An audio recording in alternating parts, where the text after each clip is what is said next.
Do you know? That gentle gurgling sound of flowing water you just heard is a healing melody. The water within us is also a part of nature, and when you feel the harmony between your body and Mother Nature, you will gradually heal. This new podcast episode is released in celebration of World Water Day. Why do people not love but also refuse to reject someone directly? In the book, Thank You for Coming, No Regrets for Leaving, there is a story like this. A guy met a girl at an exhibition. He didn't quite fall in love, but he found her attractive enough. Since they were both single, they decided to have dinner together. During the date, the guy realized that the girl knew nothing about art. She was just blindly infatuated and interested in him. The guy kept pondering, then politely said goodbye. But after returning home, the girl still contacted him.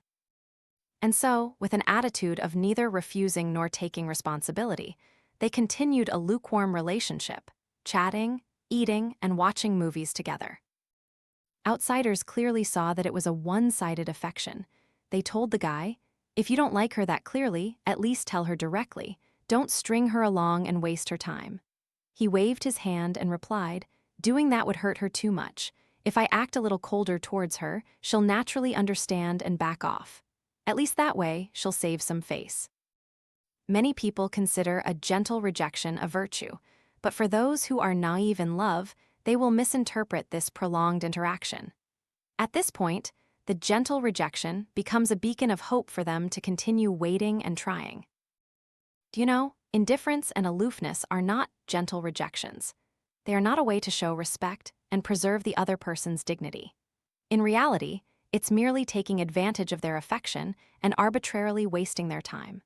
Their conversations are merely to pass the lonely time of a single person who needs to satisfy the desire to be pursued by others. If you truly respect someone's genuine feelings for you, you wouldn't use ambiguity to make them dwell on you for a lifetime. Everyone's time is limited. The very word waiting is captivating, and it truly holds immense power.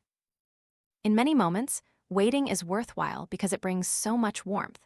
The moment you wait for your grandmother to return from the market with gifts and treats, lying patiently in your mother's womb for 9 months and 10 days to be born, eagerly anticipating your birthday to receive your favorite gift from your father, anxiously waiting for university exam results, or looking forward to every day you'll reunite with a long-distance love with whom you have an engagement. Waiting for a good outcome is worth the time and effort invested. But there are also times when the two words waiting are terrifying and terrible. It sows hope and can immediately plunge someone brimming with optimism into a deep abyss.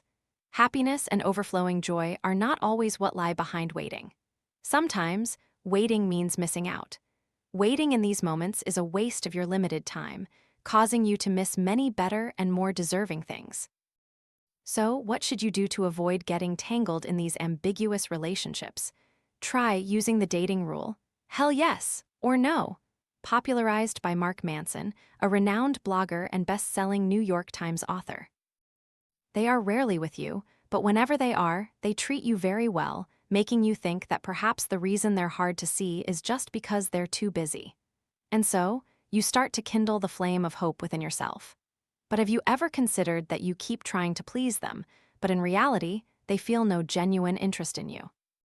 In male-female relationships, an ambiguous situation often arises when one person loves the other more than the other person loves them.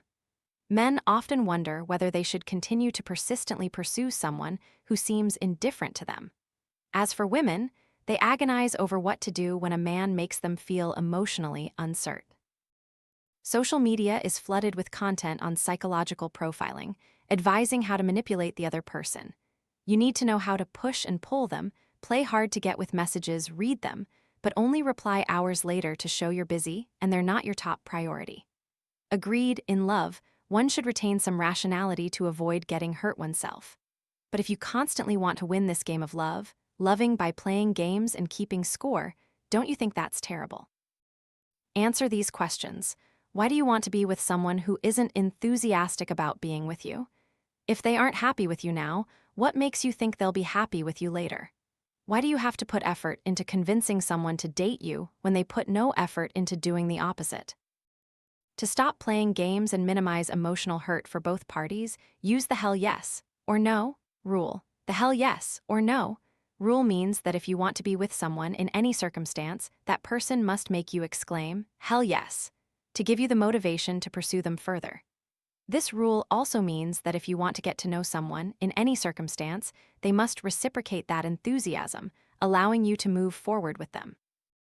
Thus, this rule implies that each person in a relationship needs to be genuinely enthusiastic about the other's presence.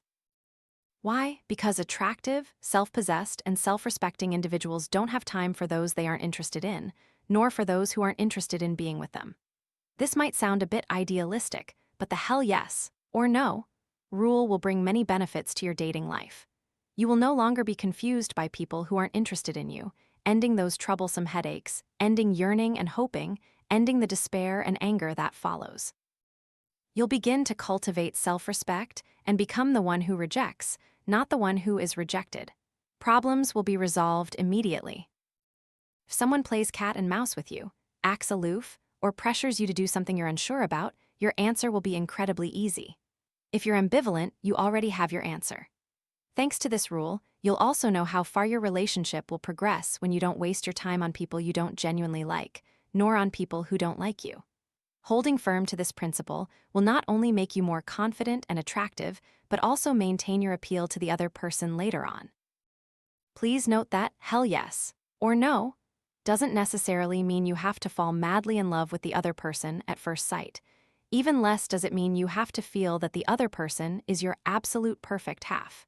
You just need to genuinely want to get to know that person. You genuinely want to meet the other person because you feel there's a connection between you two. The important thing is that both you and the other person must equally and genuinely want something.